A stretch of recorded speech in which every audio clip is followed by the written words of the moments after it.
Hello and welcome students, Gyanjyoti coaching সেন্টারের পক্ষ থেকে তোমাদের সকলকে আরো একবার স্বাগত। আলোচনা করবো আজকে আমরা রিভিউ অফ রিলেটেড লিটারেচার এবং তার যে উদ্দেশ্য রয়েছে, এই বিষয়টার যে উদ্দেশ্য রয়েছে, সংশ্লিষ্ট সাহিত্য পর্যালোচনার উদ্দেশ্য, এটা নিয়ে কিন্তু আজকে আমাদের ক্লাস বা আলোচনার বিষয়। আশা করছি সকলে তোমরা ভালো আছো, সুস্থ আছো।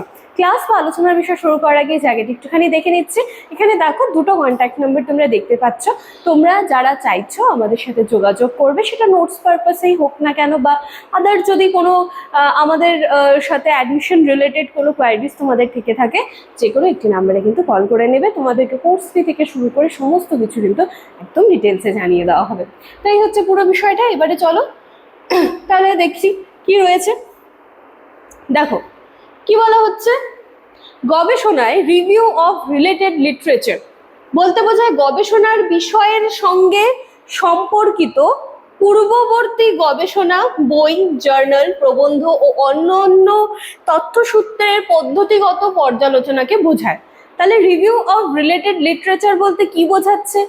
রিভিউ অফ রিলেটেড লিটারেচার বলতে বোঝাচ্ছে যে গবেষণার বিষয়, কোনো একটা বিষয় নিয়ে তুমি রিসার্চ করছো, ঠিক আছে, গবেষণার বিষয়ের সঙ্গে আগের কোনো একটা গবেষণা বা পূর্ববর্তী বই, জার্নাল মানে আগের প্রবন্ধ, অন্যান্য তথ্যসূত্রের যে একটা পদ্ধতিগত পর্যালোচনা, সেটাকে বোঝাচ্ছে। এর প্রধান উদ্দেশ্য কি? গবেষককে বিষয় সম্পর্কে সুস্পষ্ট ধারণা প্রদান করা এবং গবেষণার সঠিক দিক নির্দেশনা নির্ধারণে সাহায্য করা। মানে তুমি অ্যাট প্রেজেন্টে কোনো একটা কিছু নিয়ে তুমি রিসার্চ করছো, গবেষণা করছো, তাহলে সেক্ষেত্রে কি হবে, তুমি যখন এখন বর্তমানে দাঁড়িয়ে কোনো কিছু নিয়ে রিসার্চ করছো বা গবেষণা করছো, তো তোমাকে এখন প্রেজেন্টটাকে সুন্দর করে করতে গেলে কিন্তু আগের গবেষণা বা আগের সেই রিলেটেড বই, জার্নাল, এগুলো সম্পর্কে কিন্তু একটুখানি তোমার কাছে ইনফরমেশন বলো বা এগুলো সম্পর্কে তোমাকে নলেজ রাখতে হবে, যাতে কি হবে, যিনি রিসার্চ করছেন তিনি সেটাকে আরো স্মুথলি যাতে করতে পারেন। এটাই ব্যাস, আর কিছু না, এত কঠিনে যাওয়ার দরকার নেই। সংশ্লিষ্ট সাহিত্য পর্যালোচনার মাধ্যমে গবেষক জানতে পারেন যে নির্বাচিত বিষয়ের ওপর পূর্বে কি ধরনের গবেষণা হয়েছে, সেখান থেকে কি ফলাফল পাওয়া গেছে এবং কোন কোন ক্ষেত্রে এখনো গবেষণার সুযোগ রয়েছে, ঠিক আছে। সেজন্য প্রিভিয়াস কি হয়ে গেছে সেটা সব সময় আমাদেরকে দেখতে হবে। প্রেজেন্টটাকে ভালো করতে হলে আমরা বলি না যে একটু অতীতে যেতে হবে, ওখানে গিয়ে দেখতে হবে ওখানে কি রয়েছে, ওখানে কি ফলাফল ছিল, সে অ্যাকর্ডিং এবারে করতে হবে।